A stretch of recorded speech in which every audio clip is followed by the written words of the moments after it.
नमो अर्हन्तारं नमो सिद्धारं नमो आर्यारं नमो वज्रायारं नमो लोये सर्वसाहुरं शुद्धात्मानमनेकान्तं साधुमुत्तं मङ्गलं वन्दे सन्दस्य सिद्ध्यर्थं सन्दस्त्यर्थप्रकाशकम् मंगलम भगवान वीरो मंगलम गौतम गणे मंगलम कुंद कुंदाद्यो जैन धर्मोस्तु मंगलम सर्वमंगल मांगल्यम सर्वकल्याणकारकम प्रधानम सर्वधर्माणां जैनम जयतु शासनम जे जाया ज्ञानिग्रहे कम कलंक दहे नित्य निरंजनानमय त्यो परमप्रणवे नमः समय साराय स्वानुभूत्या च काशते चित्स्वभावाय भावाय सर्वभावान्तरच्छिदे।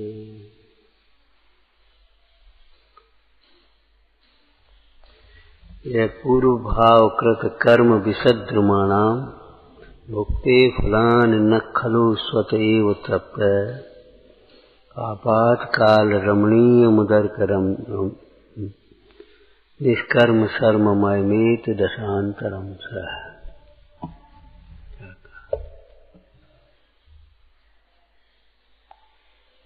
यह पूर्व भाव कृत कर्म विसद्रुमाणाम पूर्व भावों के द्वारा, यह भाव का अर्थ विभावों के द्वारा। भाव शब्द बहुत व्यापक है। भाव अर्थात द्रव्य, गुण, पर्याय, उत्पाद, व्यय, द्रव्य सब आ जाता है भाव का ही। तो हालांकि व्यय में अभाव आएगा, भावाभाव ऐसा है ना। और भाव माने परिणाम, ये भाव बहुत अच्छी है, भाव बहुत खराब है। और जीव के भाव असाधारण भाव, तो उसमें परिणामिक भाव, छायक भाव, छायोपशमिक भाव, औदैहिक भाव सब अंतर्गत। जहाँ जो अर्थ है वहाँ ग्रहण करना चाहिए। शास्त्र के अर्थों में पहला अर्थ है शब्दार्थ। शब्दार्थ का क्या अर्थ है? हाँ, इस प्रसंग में इस शब्द का अर्थ क्या है? शब्द के अनेक अर्थ होते, एक एक शब्द।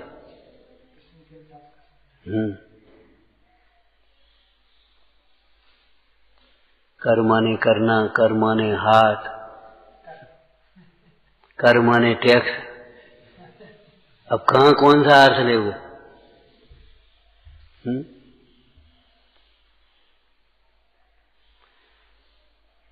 तो यहाँ भाव का पूर्व भाव कृत अर्थात पूर्व में जो वैभाविक परिणाम हुए, मुख्य रूप से मोह राग द्वेष आदि भाव, कर्म बंध के कारण रूप भाव। पूर्व भाव कृत कर्म क्या मतलब हुआ? हर बात में सिद्धांत है। जैसे हमारे जैन दर्शन में भगवान को वीतराग कहा, तो कोई सिद्धांत है इसमें? बिना सिद्धांत के नहीं है। पहले राग था वह व्यतीत हुआ। इसमें से वीतराग शब्द में से भगवान अलग नहीं होते। जो जीव पुरुषार्थ करता है, मोह रागादिक भाव का अभाव करता है, वह भगवान बनता है। ये सिद्धांत गर्भित हो गया। इसलिए वीतराग शब्द कहीं नहीं मिलेगा आपको। अगर मिलेगा तो यहीं से लेकर के उन्होंने ये शब्द अच्छा है जोड़ दिया। तो वीतराग शब्द में और राग रहित में अंतर है। आत्मा वीतराग नहीं है, ध्यान रखना। अनंत भगवान वीतरागी, आत्मा अरागी है, नीराग। आत्मा ऐसा है जिसमें कभी राग हुआ ही नहीं, तो व्यतीत होने का तो कोई प्रश्न ही नहीं। स्वभाव दृष्टि से ध्यान रखना।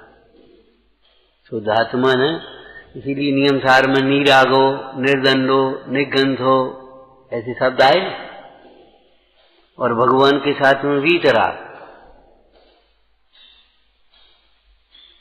एक गाथा है नियम सार जी में, या रसिया सिद्धप्पा आया, बोलना गाथा।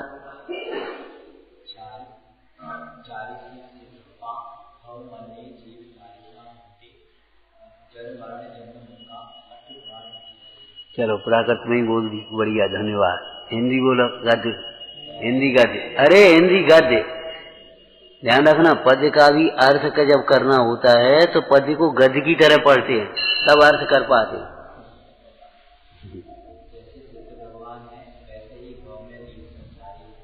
उसकी टीका में एक बात लिखी पद्म प्रभु मलधारी देव ने, कि जे सिद्ध भगवान है ना, वो पहले संसार अवस्था में, ऐसा लिखा टीका में। समझ में आया ना? संसारी जीव पहले थे ना, अब वे पुरुषार्थ करके, क्या पुरुषार्थ करके? भेद विज्ञान करके, तत्व निर्णय करके, स्वानुभव करके, आत्म भावना भाव करके, पुरुषार्थ करके, रागादिक भाव का भाव करके भी सिद्ध दशा को प्राप्त हुए। जो आज चावल है वह कल छिलके सहित था, धान था। जो आज चावल दिखाई दे रहा है छिलका रहित, वो कल क्या था? धान था। इसका मतलब है ये धान भी चावल बन सकता है।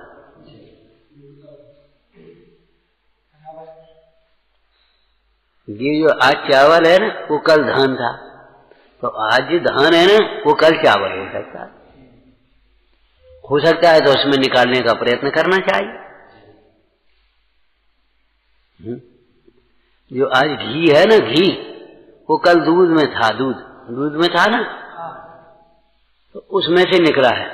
अब ये आज जो दूध है ना, उसमें से भी घी निकल सकता है। जो शुद्ध सोना है ना, वो खान में से निकला, किट्टी काले में से निकला था, स्वर्ण पाषाण के रूप में था, स्वर्ण पाषाण के रूप में था ना। तो आज स्वर्ण पाषाण है ना, उसका शोधन किया जाए तो वह भी शुद्ध सोना हो जाए। ऐसे ही समझना। इसीलिए भावना भाई, ये भूतकाल जो आपका वह मेरा वर्तमान, वर्तमान जो आपका वह वैसा मेरा भविष्य हो, ऐसी हम भावना भाते हैं।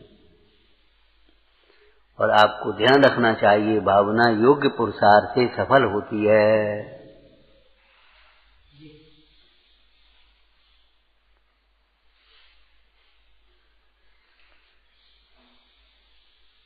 एक लाइन कई बार हम कहते हैं, राजा के यहाँ, वैद्य के यहाँ, गुरु के यहाँ खाली हाथ नहीं जाया जाता।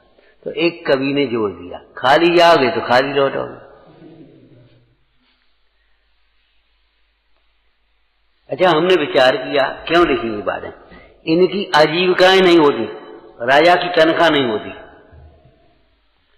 वैद्य की आजीविका नहीं होती, धंधा नहीं होता, और जो वैदिक को धंधा बनाता है फिर वैद्य सफल नहीं हो पाता। वो चिकित्सा शास्त्र का नुकसान कर। ऐसे ही अध्यापक, उपाध्याय जिसको कहते हैं, उसका धंधा नहीं होता, उसकी तनख्वाह नहीं होती। तो अब तनख्वाह नहीं होती तो आखिर गृहस्थ अवस्था में उसकी जीविका कैसे चलेगी? तो जो आता है खाली हाथ नहीं आता, लेकर के आता है। वो उसमें से अपना जो कुछ लिया सो लिया, बाद वही भंडार में खत्म हुआ प्रजा का, प्रजा को।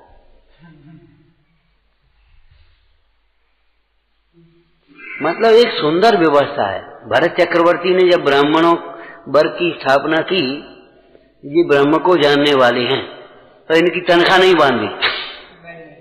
कोई इनको राज की ओर से 5-5 हजार रुपया या 10-10 हजार रुपया मिलेंगे आज की भाषा, और ये अपने आराम से धर्म ध्यान करें, तो तनख्वाह नहीं मानी। तो फिर क्या करें? ये ब्रह्म को जानने वाले हैं, इनको जीव मात्र के प्रति दया भाव है,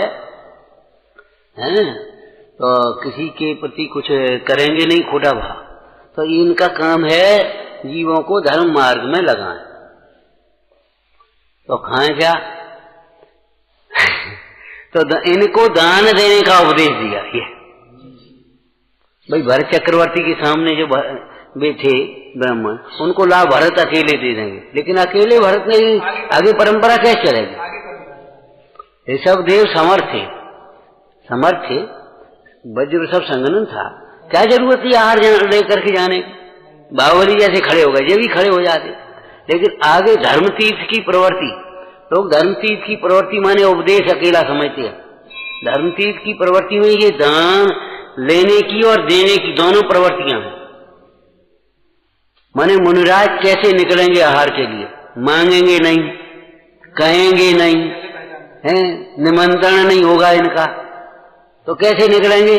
तो एक मुद्रा उन्होंने बताई, आहार की मुद्रा।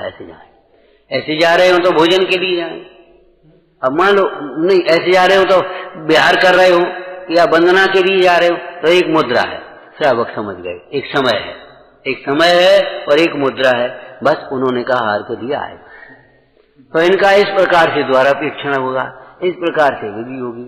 हैं, क्यों ये याचना तो करें नहीं भैया, कभी हो तो ले आ। हैं, बच्चा भगवान भला करे, ये तो करेंगे नहीं, पता बोलो। तो फिर क्या होगा? तो उनके लिए द्वारापेक्षण की विधि आई। तो सब देव बराबर 7 महीने निकलते ही रहे, नहीं मनी तो भी निकलते रहे।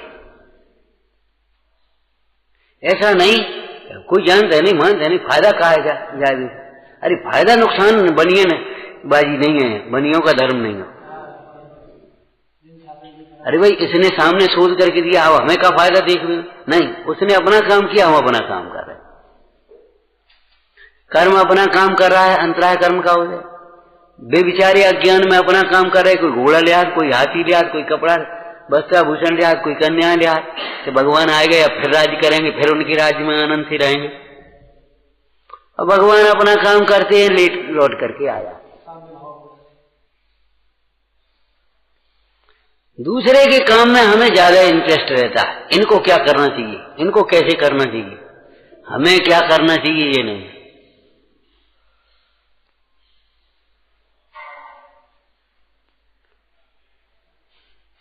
हाँ,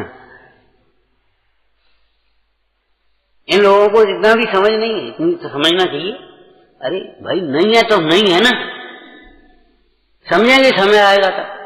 लेकिन हमें क्या करना चाहिए? तो अभी हमें अपना मार्ग नहीं छोड़ना चाहिए, वे निकलते रहे बड़ा। हमने आपको इस संबंध में बहुत चर्चा बताई नहीं।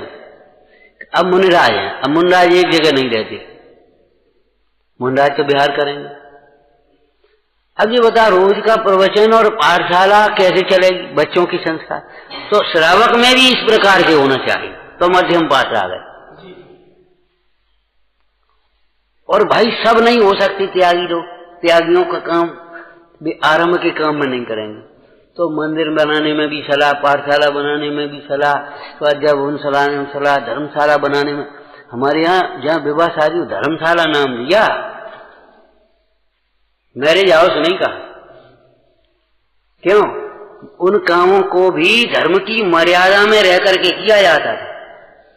मंदिर के बगल में है, मंदिर से आकर के वहां लगी हैं, तो वहां मंदिर में आएंगे लोग, फिर वहां मंदिर होगा पहले, फिर वो होगा, शुद्ध साफ भोजन होगा, उसी के बर्तन होंगे, चाहे कैसी बर्तन नहीं होटल वोटल के, चाहे किसी खाने के, उसी प्रकार के उनके कपड़े होंगे और उसी प्रकार के लोग आएंगे। वहां रात में नहीं होगा, वहां अब कहा नहीं मेरे हाउस में, अब चाहे जैसे हो, अब जेना जन्म अंतर का रहा, बे बर्तन, बे कर्मचारी, बे सामग्री, बे सब व्यवस्थाएं, तो तुम्हारे आचरण में और उनके आचरण में अंतर क्या रहा?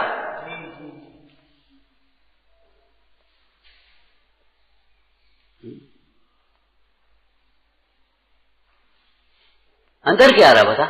हमारे मतलब इन आचार्यों ने या विद्वानों ने धर्मशाला नाम दिया।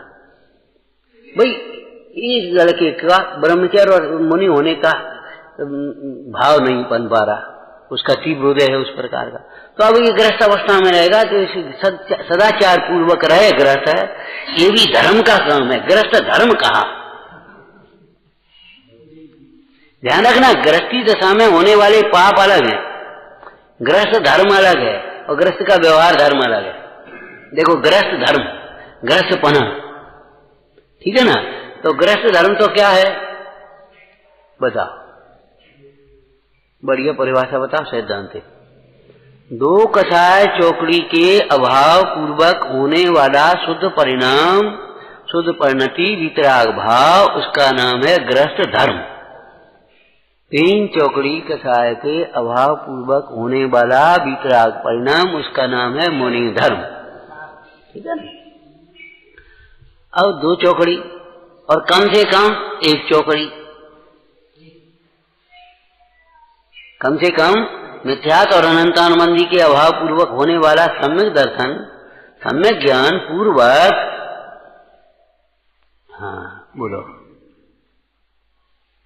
अब अविरति की परिभाषा करना हमको, चौथे गुण स्थान वाले की। पंचम की तो कर दी हमने, दो चौकड़ी कसाय के अभाव पूर्वक होने वाली शुद्धता। पंचम की करना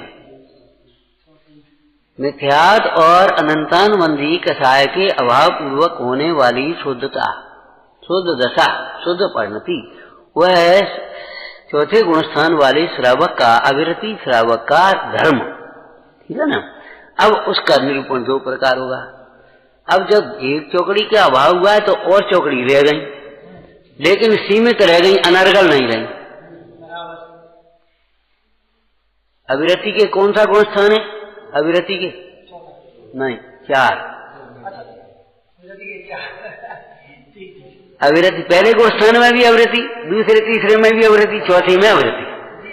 भावदीपिका में ये चर्चा है। तो चार गुणस्थानों में अविरति है। तो महाराज मिथ्यात्वी की अविरति और सम्यक दृष्टि की अविरति में क्या अंतर है? ये प्रश्न आया कि सम्यक दृष्टि भी अविरति है, व्रत की सीमा तक नहीं पहुंचा, और मिथ्या दृष्टि भी अभी अविरति है। दोनों में अंतर ये है कि मिथ्या दृष्टि की अविरति, अब हम दृष्टांत उसको साथ में जोड़ देते हैं, सरल हो जाए। खूंटे से छूटी हुई गाय के समान है, चाहे कहूं भैया,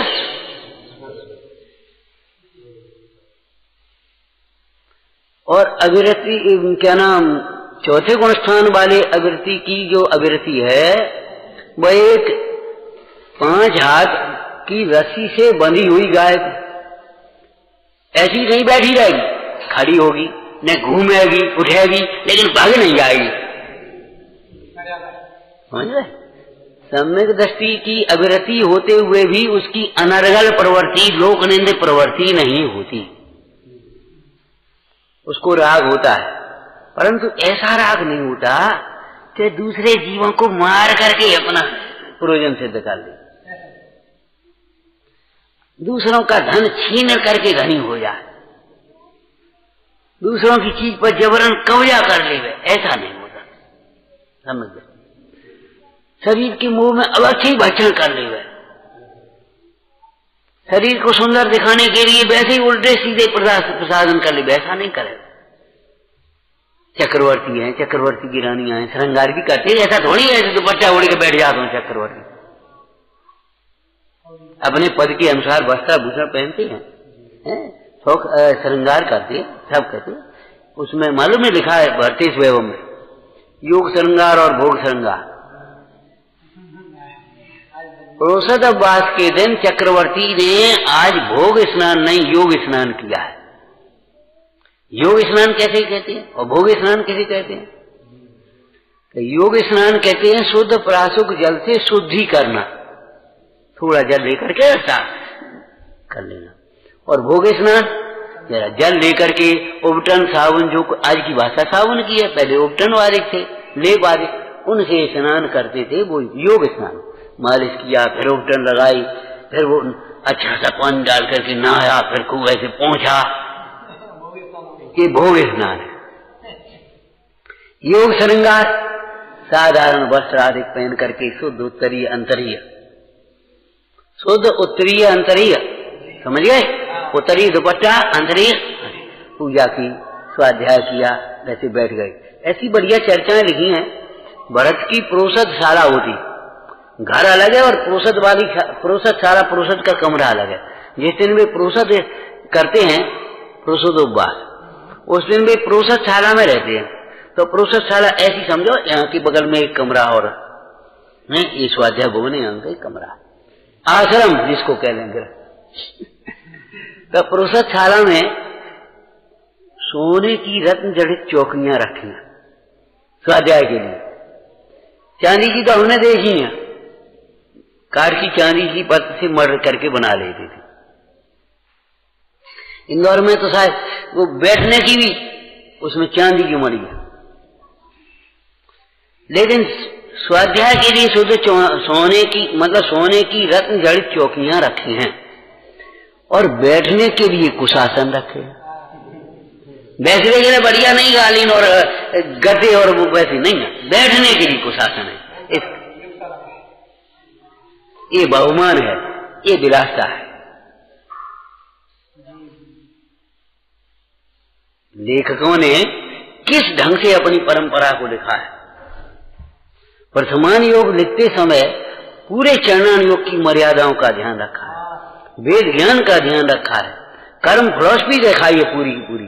क्यों? उनको सब कुछ, इन अबोधों को, अप्रतिबंध मत बाल बुद्धियों को कथाओं के माध्यम से ही तो समझाने, तो लगाने तो धर्म मार्ग में। अकेली कथा तो ही सुनाना था। अकेली जहाँ घटना और कथा होती है उसको इतिहास कहते हैं। वो कथाओं के माध्यम से मोक्ष मार्ग का उपदेश होता है, उसको पुराण या चरित्र कहते हैं, वर्तमान योग कहते हैं।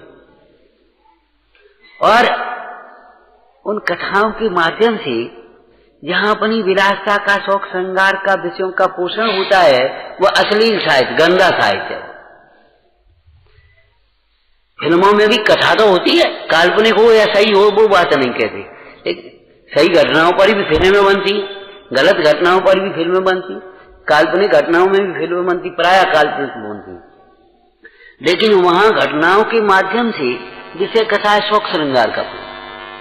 एक बोले भैया वो क्या नाम, बढ़िया रामायण की फिल्म चल रही, वो आज टीवी पे आ गई, देखो।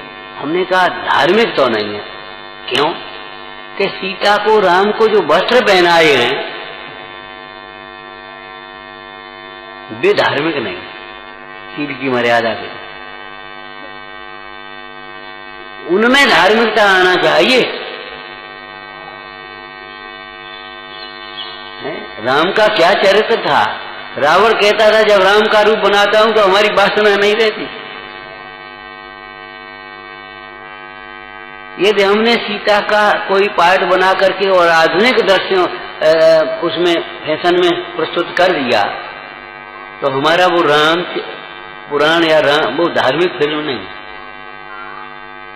धार्मिक फिल्म का मतलब ये है उस फिल्म के द्वारा धर्म की प्रेरणा मिले, न्याय की प्रेरणा मिले, नीति की प्रेरणा मिले, देखने से भी मिले, सुनने से भी मिले।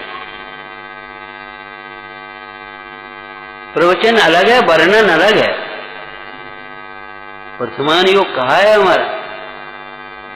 वर्तमान योग का विशेषण तो मालूम है आपको, बोध समाज निधानम। वर्तमान योग कैसा है? बोध समाज निदानम। ये वर्तमान योग किस्सा कहानी नहीं है, क्या है? बोध समाज निदानम। कथाओं के माध्यम से, महापुरुषों के जीवन चरित्र के माध्यम से मोक्ष मार्ग में लगाया है जीव को। पुण्य पाप की विचित्रता बताई, संसार की असारता बताई, तो ये तो हटने के लिए बताई। अब लगने के लिए भी तो कुछ बताएंगे, यहां लगो। इसलिए जगह जगह देव शास्त्र गुरु का स्वरूप है, कर्म बंध के कारण है, कर्म के उदय के फल हैं। ये भी जहां जैसा वर्णन आया है। अंतर ये है वर्तमान युग में कथाएं मुख्य हैं और ये वर्णन गौण है। वर्णन में ध्यान रखना है तो इसी के लिए।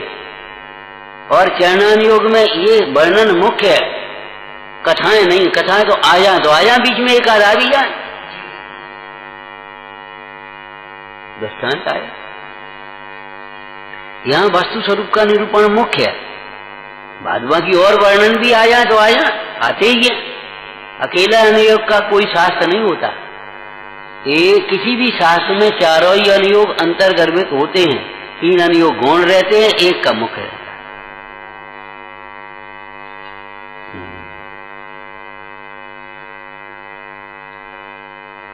ऐसे ही भोग श्रृंगार और योग श्रृंगार, साधारण वस्त्र आभूषण पहन करके और अपने बैठे, उसका नाम है योग श्रृंगार। उसका स्पष्टीकरण किया लेखक ने कि आज भरत की रानियां ऐसी लग रही हैं जैसे कोई साधुयां बैठी हैं, ब्रह्मचर्य आश्रम हो गया है। भरत जी भी ऐसे लग रहे हैं जैसे कोई विरक्त श्रावक हो। आज भरत की रानियां भरत की ओर ऐसे देख रही हैं जैसे कोई शिष्य गुरु की ओर देखता है, तत्व चर्चा कर रहे हैं। आज भरत उन रानियों को ऐसे समझा रहे हैं जैसे कोई गुरु शिष्य को समझाता हो। माने वो संबंध ही खत्म हो गया आज के दिन के लिए। इसीलिए तो शिक्षा व्रत कहा है। सामायिक माने 2 घड़ी के लिए ये शिक्षा है। हमारा कोई परिवार वरवार नहीं, कुछ नहीं हमारा। बैठे उतनी देर के लिए अगर कोई घर में से उठा ले जा सामान तो ले जा, हमारा है नहीं। त्याग है ना। और पुरुषोद्वास में, पुरुषोद्वास की समय की सीमा तक के लिए चाहे। जघन्य, मध्यम, उत्कृष्ट जैसा भी उपवास हो, एकासन माने उतने समय के लिए। पंडित बनारसी दास जी ने तो एक परिभाषा ही बना दी। बढ़िया बोलो, पुरुषोत्तम प्रतिमा सामायक की सी दशा 4 पहर हो, 8 पहर हो, तब वो पुरुषोत्तम के लाए। माने उन पुरुषोत्तम के दिन विकथा का त्याग है, श्रृंगार का त्याग है, भोगों का त्याग है, आने जाने का त्याग है। ये बड़ी विडंबना है कि पर्व के दिनों, दशलक्षण पर्व में भी चतुर्दशी को ही रिजर्वेशन करा, रात को नहीं करेगा सब लोग। अरे चतुर्दशी का दिन, चतुर्दशी का उपवास है तो रात, हमारे यहाँ 12 बजे तारीख थोड़ी बदल गई है। मॉडर्न इंग्लिश वाले हो गए, 12 बजे तारीख बदलती है, तिथि नहीं बदलती। तिथि सवेरे बदलेगी। और उसके बाद पुरुषोत्तम ऐसे पूरा नहीं हो गया। उसके बाद भगवान की सामायिक पूजा और दान, पात्रदान, फिर पारणा, तब तुम्हारा उपवास का टाइम पूरा हुआ है। अब फास्ट जीवन है, फास्ट फूड है, फास्ट काम है सबरे, और फास्ट मरण भी है।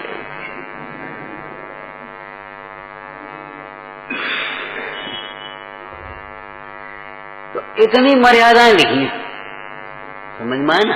तो अविरति 4थे गुण स्थान वाले को भी है, और अविरति हाँ पहले गुण स्थान वाले को। लेकिन पहले गुण स्थान वाले की अविरति में निंद अनन्य का, योग्य अयोग्य का विचार नहीं है। क्या कुछ खाने लगेगा, चाहे जब खाने लगेगा, चाहे यहां खाने लगेगा।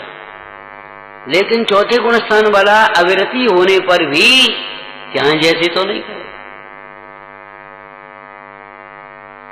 हमने एक दृष्टांत दिया था आपको, देखो वो कसाई के परिणाम सामान्य रूप से भी जितने क्रूर रहते हैं, किसी ग्रस्त को अगर गुस्सा भी आया है तो उतने क्रूर परिणाम नहीं हो सकते।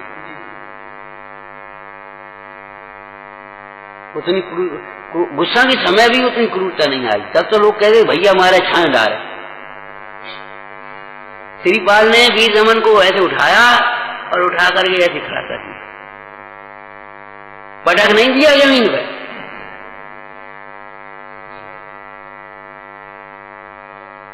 माने गुस्सा के समय भी तो गड़ी उखाड़ियों का मतलब क्या है? जब गड़ी उखाड़ता तो गुस्सा वाली, ये मतलब है। जो तुम्हारी कहानियों में, दृष्टांतों में 7 कदम पीछे हटो जब गुस्सा आया, और या जो आया तो 7 कदम पीछे हटो। 7 कदम पीछे हटने का मतलब है 7 तत्वों का विचार करो, फिर गुस्सा खत्म।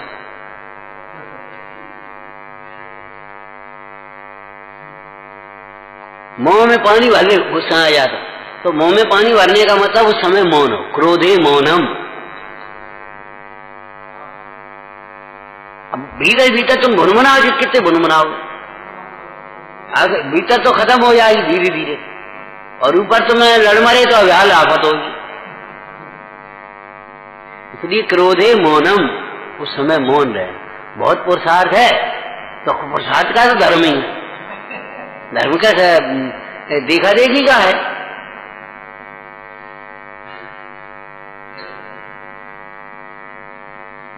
तो जिसके एक चौकड़ी कसाय के अभाव पूर्वक तो सुत्ता हो गई, इसलिए मिथ्यात्व, अन्याय, अवक्ष का त्याग हो गया।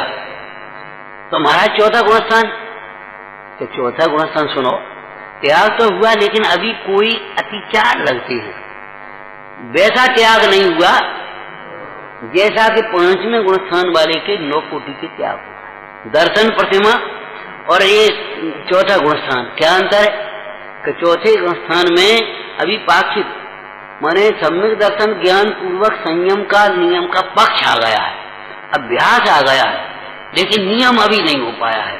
तो नियम माने अनर्गल, हमें कौन नियम, हमें कौन नियम, हमें क्यों नहीं, ऐसा नहीं है। अनर्गल प्रवृत्ति नहीं है उसके, भले नियम नहीं।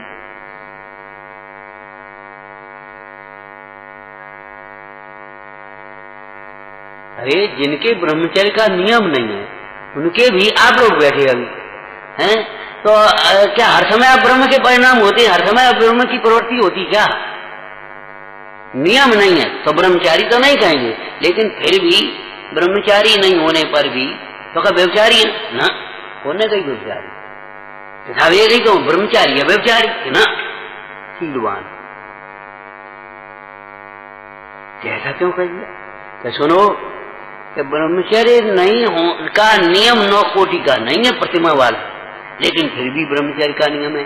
ब्रह्मचर्य व्रत, ब्रह्मचर्य प्रतिमा, ब्रह्मचर्य महाव्रत, तीनों में अंतर। और ब्रह्मचर्य है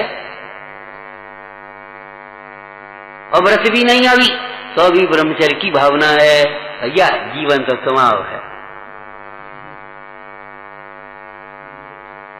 वो उस संयम के धारण करने वाले जीवों की अनुमोदना करता है, सहयोग करता है, सेवा करता है, इसी सबको पूजा कहने में आ जाता है। कभी कभी जो अपने छेडाराम लिखा ना, चरितमो वसलेश न संयम पैर सुरनाथ जजे हैं, तो जजने का मतलब पूजा, पूजा का ये मत ले लेना अष्टदेव से पूजा करते हुए, क्योंकि पूज, और एक लाइन ये लिखी पूजपना संयम से होता है, और ये कहते चरितमो वसलेश न संयम पैर सुरनाथ जजे, तो दोनों का अर्थ निकालना चाहिए।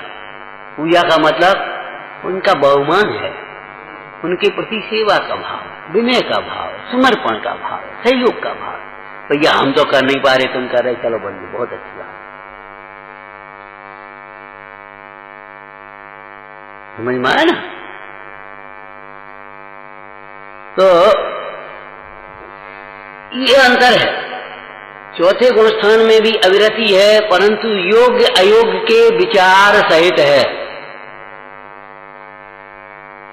हंसी मजाक कर सकता है, लेकिन गुरु के साथ हंसी मजाक करे, अयोग्य हंसी मजाक करे, हंसी मजाक में कंदर्प कोच कुछ माने कुशील का पोषण करे, भंड वचन बोलने लगे, ऐसे ही हंसी मजाक नहीं होती। हंसी हंसी में चोरी कर देवे, ऐसी हंसी मजाक चौथे गुणस्थान वाले की नहीं होती। राग आता है, पूजा का बहुमान का भाव आता है, लेकिन देव को देव के विवेक रहित होता है, गुरु को गुरु के विवेक रहित होता है, धर्म को धर्म के विवेक रहित होता है, शास्त्र को शास्त्र के विवेक रहित होता है। ऐसी खेतान जिनवाणी की अवज्ञा, अरे गुरु की भी अवज्ञा होती, भले आदमी अकेली जिनवाणी करता है।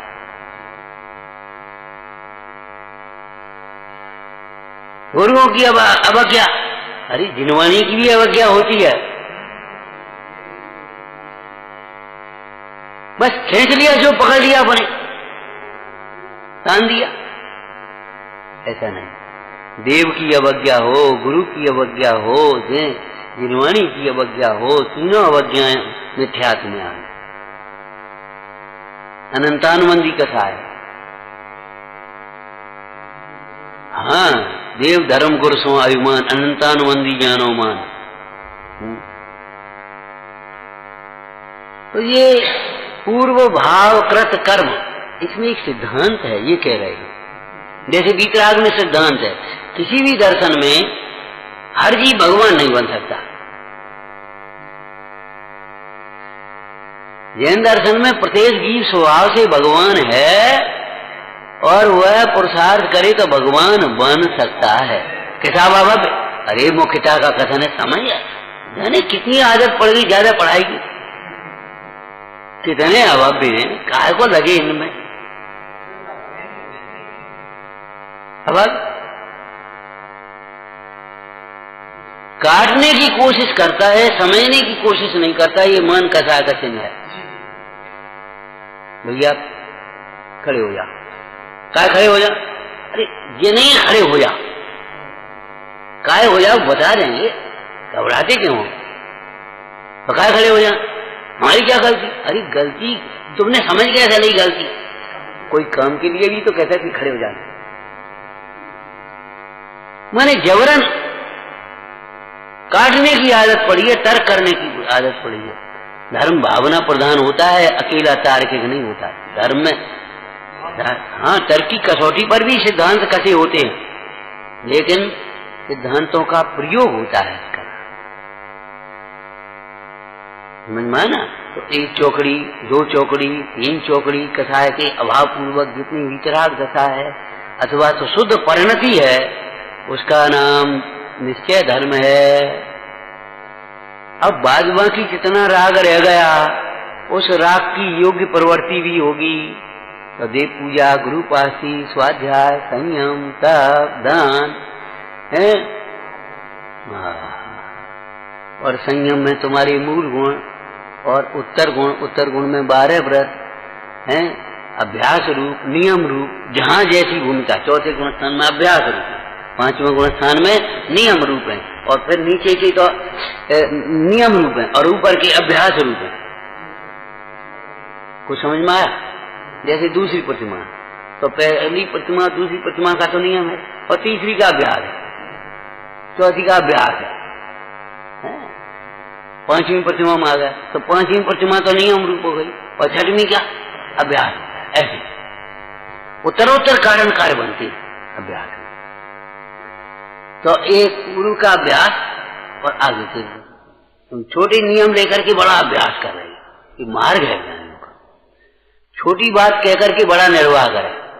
देखो भाई, देखते हैं जितना बन जाए, और फिर देखेंगे पूरा, सोचेंगे पूरा। ये है बड़ी लोगों का काम।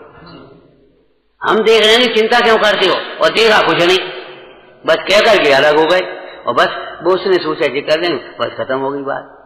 यह है अधम के पुरुष का काम।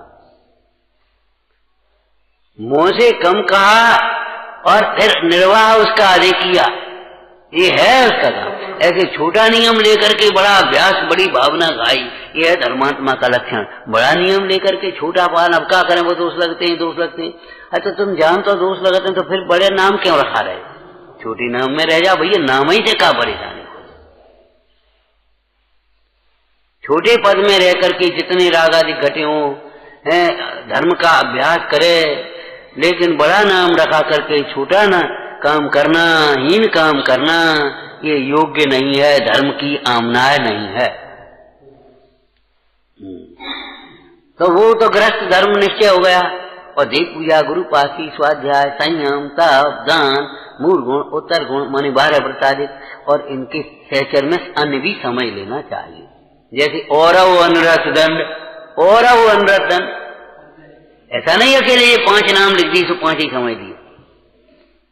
अनर्थ जिनसे लौकिक प्रयोजन की सिद्धि नहीं होती, पारलौकिक प्रयोजन की सिद्धि नहीं होती, ऐसे फालतू के पाप, इन सब का त्याग। ये है श्रावक का व्यवहार धर्म। समझ में आया ना? असी मसी कृषि शिल्प विद्या वाणिज्य हैं, अपने परिवार व्यापार बाल बच्चे गृहस्थी इनका देखना, और जो संयम मार्ग में नहीं लग सकते उनको गृहस्थ मार्ग में स्थापित करना, ये गृहस्थ की भूमिका में न छूटने वाले पाप हैं। क्या कह रहे? गृहस्थ की भूमिका में नहीं छूट सकने वाले पाप हैं। सवेरे से इतनी गर्मी नहीं है कि उसमें चर्चा आ गई है, सवेरे से गर्मी नहीं है और आए आदत खोली, बटन दबाए, पंखा चालू। कई मंदिर ऐसे हैं सीधा बटन एक दबाया, पूरी लाइट पूरे पंखा चालू, और जब तक मंदिर है तब तक चलती रहती। संकल्पी हिंसा है ये। क्यों? निर्दय परिणाम। और एक अशक्यता कोई बन गई और उस समय जरा सा अपने कर लिया, जरा सा अपने इतने लोग बैठ गए, चलो थोड़ा सा रख लिया, और बाद बाकी जब ठंड, अब सवेरे कोई जरूरत नहीं, अब बिल्कुल तो बैरिकेड की चल रही है और इतने लोग बैठे इकट्ठे, चलो भाई थोड़ा रख लिया, पोषण नहीं कर रहे हम, वो आरंभी हिंसा। आरंभी हिंसा में निर्दय परिणाम नहीं होते, अभिमान आदि की कथाएं नहीं होती, प्रदर्शन नहीं होता, न छूट सकने वाले। इस भूमिका में छूटते नहीं। अब कपड़ा है तो धोने ही पड़े, क्या करो बता। अब 10 दिन है घर गृहस्थी में, चलो भाई तो 4 जोड़ी कपड़े रख लो, नहीं लगा साबुन, चलो भाई हमने एक बार रख दिया तो एक बार में अपने थोड़ी सी साबुन लगा करके धो लिए। और एक ये है 10 दिन अपने लय जैसे रोज करते तैसे अपन लय हो, मशीन डाले पानी फेंको भर। अब क्या करें भाई, गृहस्थी में तो बनते नहीं। ये अनर्गल प्रवृत्ति। आपको एक शब्द में उत्तर नहीं दिया जा सकता, ख्यालवादी का उत्तर एक में नहीं होता।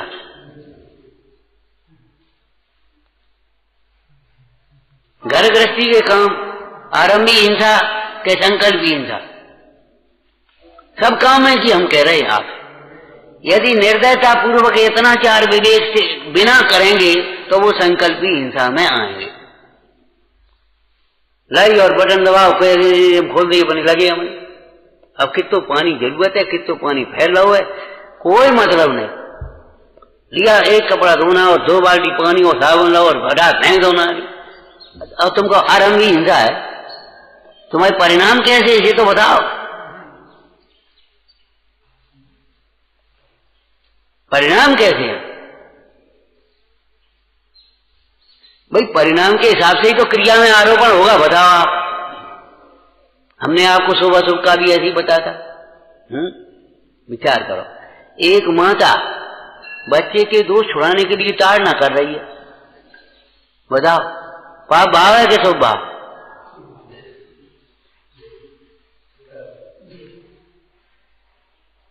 और एक ईर्षा बुद्धि से या गैर बुद्धि से गुस्सा में आकर के लड़ रहे, मार रहे, तो वो अलग ही। देश, हम किसी देश पर आक्रमण करने गए और किसी ने हमारे ऊपर आक्रमण किया तो हमने रक्षा का भाव किया।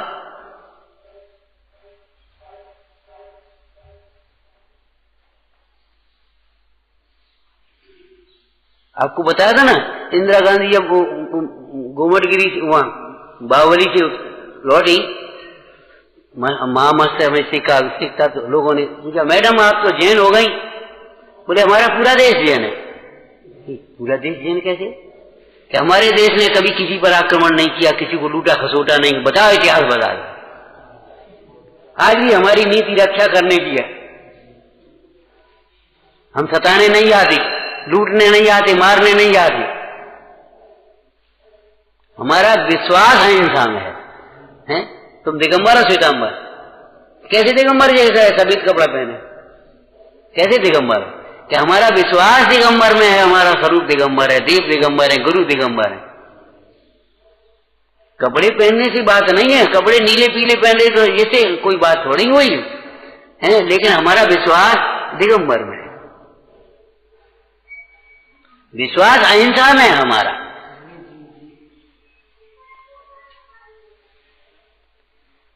ऐसी चर्चा चरणान योग में खूब है। किसान खेती कर रहा है, छना पानी फैल रहा है, सब हल चला रहा है, घास काट रहा है, फसल काट रहा है पूरी, तो भी संकल्पी हिंसा नहीं है। क्यों? उसका मारने का अभिप्राय नहीं है। और मछली जाल भीमर जाल फैलावे मछली पकड़ने के लिए और एक मछली नहीं फंसे तो भी संकल्प हिंसा है। वह तंदुल मत्स्य संकल्प हिंसा वाला है। ये महामत्स्य इसके मुंह में आते सब छोड़ देते, मैं एक नहीं छोड़ूंगा, नरक जाता वह साथ में उसी के साथ। बताओ तंदुल मत्स्य बंध मोक्ष परिणामन सोही है। सारा निरूपण हमारा परिणाम की ओर से है। शुभ परिणाम सहित क्रिया है तो शुभ योग कहलाता है, अशुभ परिणाम सहित क्रिया है तो अशुभ योग कहलाता है। योग शुभ अशुभ नहीं होता। यही अक्षर तुम्हारी और किताबों में लिखे हैं, यही अक्षर यहाँ लिखे, बताओ और कहा।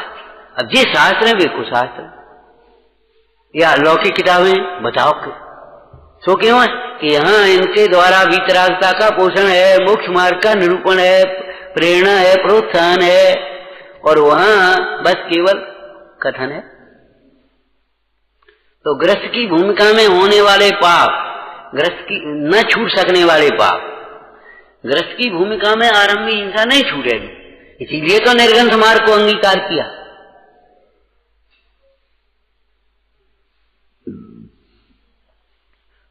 और गृहस्थ की भूमिका में होने वाले शुभ परिणाम उन्हें व्यवहार धर्म कहेंगे, और उन परिणामों सहित होने वाली क्रियाएं उनको भी व्यवहार धर्म कहेंगे। सद्भूत असद्भूत का व्यवहार होगा ना, तो वो सब उसमें अंतर्गर्भ समझना चाहिए, सूक्ष्म बात नहीं। तो गृहस्थ में भी धर्म कहा। धर्म का मतलब हर जगह शुद्धोपयोग वाले धर्म की बात मत लगा लेना। बाल बच्चों का पालन पोषण करना, संस्कार देना धर्म है था। धर्म माने वहां लौकिक कर्तव्य है, धर्म माने वहां धर्म नहीं। उस धर्म की बात मत ले लेना। इसीलिए तो धर्म किसको कहा? जो संसार दुखों से छुड़ाकर उत्तम सुख में धारण कराता है, उसे उस धर्म की चर्चा हम यहाँ कर रहे हैं। जिस धर्म की संसार में चर्चा होती है, जो लौकिक में कर्तव्य को धर्म कह देते हैं, उस धर्म की चर्चा हम यहाँ नहीं कर रहे अभी।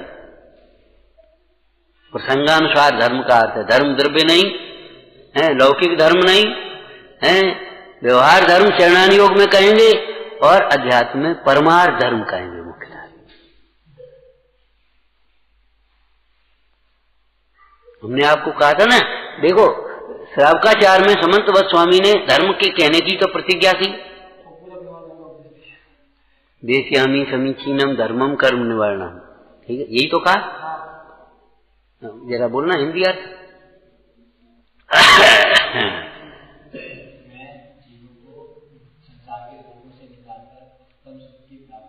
कराने वाले, कर्म का नाश करने वाले। हाँ हाँ, बोलो बोलो। समीचीन धर्म को कहेंगे, समीचीन धर्म। और उसके बाद वर्णन किया सारे व्यवहार धर्म का। व्यवहार की अपेक्षा समीचीन है। अगर व्यवहार की अपेक्षा भी सत्यार्थ नहीं हो, तो फिर जैन दर्शन में और अन्य दर्शन में अंतर क्या रहे? व्यवहार की अपेक्षा से, और व्यवहार भी जो व्यवहार है वह, ये शरीर मेरा, ये कपड़े मेरे, दोनों में अंतर है। वो अनुपचारित है, वह उपचारित है। कपड़े को उतार करके रख सकते हो, शरीर को उतार के नहीं धरे आओगे। और शरीर को बचाने के लिए कपड़ा उतार फेंक दे, आग लग जाती कभी कभी, ऐसे कपड़ा फाड़ फेंक दे, ये भैया ये तो कपड़ा फाड़ रहे, अरे तुम्हें क्या पता कपड़ा फाड़ रहे? शरीर को बचाने के लिए।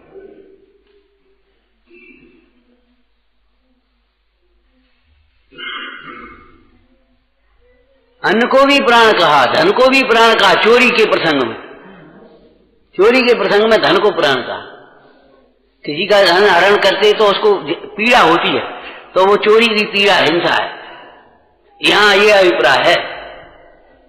धन को प्राण माने धन को चिपटाए रहे, धन खर्चे न करे, कंजूसी नहीं सिखा रहे हैं। धन को प्राण कह करके धन के द्वारा अगर सदुपयोग करे, भोजन आदि ग्रहण करके इंद्रिय प्राण, शरीर प्राण का पोषण करे, तो वह धन को प्राण कहा जाता है उपचार से। और धन के पीछे ही प्राण दे दी तो, प्राण ले ली तो वो प्राण नहीं है।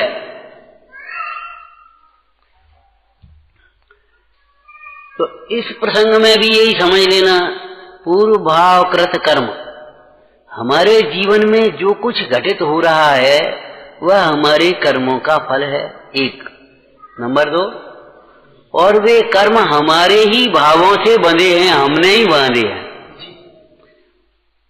कितना सिद्धांत निकल पड़ा, बोलो। हमारी किसी भी परिस्थिति के लिए कोई दूसरा जिम्मेदार नहीं।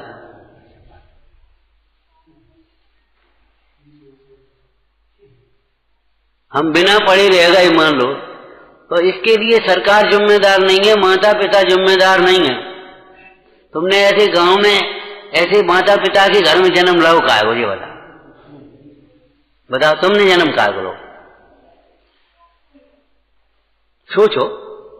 माने यहाँ ऐसे माता पिता के घर में जाकर के जन्म लिया, बेचारे किसानी जन्म से करते और वहां कुछ साधन नहीं। तो आज भी ऐसे ऐसे गांव चले चलाओ, अपन कुछ है ही नहीं, खेत जो बढ़िया, और वे अपने 2-4 पे रह रहे, 4 पूरा अपने खा रहे पी रहे, कुछ है ही नहीं। न स्कूल है, न चिकित्सालय है, न सड़क है, न कछु है, अपने रह रहे। अब तुमने ऐसे गांव में जन्म क्यों लिया, ऐसी जगह क्यों नहीं जन्म लिया, जी बता। ये भी तो तुम्हारे पूर्व, उन्होंने जन्म दिया है कि तुमने जन्म लिया, ये बता। जब तुमने अपने परिणाम से यहां आकर के जन्म लिया तो वे माता पिता निमित्त हैं। हम कहते आज जरा जरा सी बच्ची पथरी है लीवर, अब बताओ ये तुम्हारा, अभी बच्चे का जन्म हुआ, अबे क्या खाए पी लो, अबे तो अन्नप्राशन संस्कार भी नहीं हुआ, दूध पी रहा हो मां को और पथरी है, तो पी लिया है, आखिर है का ये पूर्वकृत कर्मों के फल है।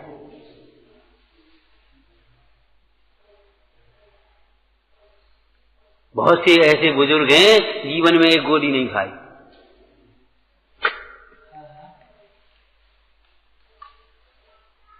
तो ये सब कर स्वस्थ शरीर, रोगी शरीर, ये किसका फल है बता।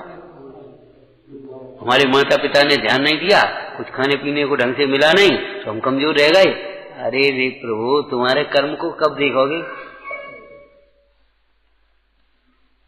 यह पूर्व भाव कृत कर्म, जो भी कर्म का उदय है वो भी हमारे परिणामों का फल है, इसलिए सावधान हो जा। इसको दूसरी भाषा में ये समझो, कर्म जो होते हैं वे साक्षी होते हैं, गवाह। गवाह अपराधी तो नहीं होता, कोर्ट में न्यायालय में गवाह अपराधी होता है। गवाह ये कह रहा है हमारे सामने इसने ऐसा किया था, यही तो इसका नाम गवाह, साक्षी। तो ऐसे ही ये कर्म, आज हम दरिद्र हैं तो हमने पूर्व में दान नहीं किया था, आज हम रोगी हैं तो हमने किसी रोगियों की सेवा नहीं की थी, चाहे वो गुरजन हो चाहे लौकिक जन हो, उनकी हंसी उड़ाई होगी, कुछ किया होगा। आज हमारा शरीर कमजोर है तो हम साधना में कमजोर रहे होंगे, हमने अपनी शक्ति को छिपाया होगा। आज हमारे साथ कोई धोखा हो रहा है तो हमने किसी के साथ धोखा किया होगा। और इस प्रकार के शैली का विचार करके धर्म मार्गी, मोक्ष मार्गी तो अलौकिक, लौकिक जीव भी बहुत प्रसंगों में बहुत शांति रख लेते। भैया कछु नहीं, हमारा कर्म को उदय है, हमारे उदय है, क्या करें, जो कछु है ठीक है। अब यहां से इस गाथा, इस कलश को आगे पढ़ो। ये कर्म रूपी विष वृक्ष, विष वृक्ष है ये, धर्म रूपी वृक्ष वो अमृत वृक्ष है, कर्म रूपी वृक्ष ये विष वृक्ष है। अब ये कर्म का फल तो आता है सबके जीवन में, परंतु ये कर्म का फल भोगने लायक नहीं है, ये कह रहे हैं। और आगे कलश में कह देंगे, जो इस पूर्व कर्मों के फलों को नहीं भोगता तो क्या करता है? अपने अंतरंग में समता रूपी परिणाम के से उत्पन्न अतीन्द्रिय आनंद को भोगता है, स्वतः तृप्त है, स्वयं में तृप्त रहता है। वह वर्तमान में रमणीय और आगामी काल में रमणीय। इंद्रिय सुख कैसा है? वर्तमान में रमणीय लगता है, आगे दुखदाई। वर्तमान में भी रमणीय लगता है नहीं। देखो वैराग भावना, बीरस होय विपाक समय अति सीबत लागे नींद। हो गया? सेवते समय लागे लिखा है, होते नहीं। सेवते समय भी रमणीय है तो नहीं, लेकिन सेवन के समय तेरी इच्छा है ना उस प्रकार की, इसलिए तुझे वे रमणीय लगते हैं। और विपाक के समय, फल के समय तो वे नीरस लगना ही है। तो जिसका फल बुरा है उसको बुरा कहेंगे कि नहीं? तो जिसका फल नीरस है तो उसको क्या कहेंगे हम? लेकिन ये कैसा है? स्वयं के आनंद का फल। आपात काल रमणीय मुदर्क रम्यम, निष्कर्म, कर्मों से अत्यंत निरपेक्ष, सर्वमय, नेति दशांतरम है।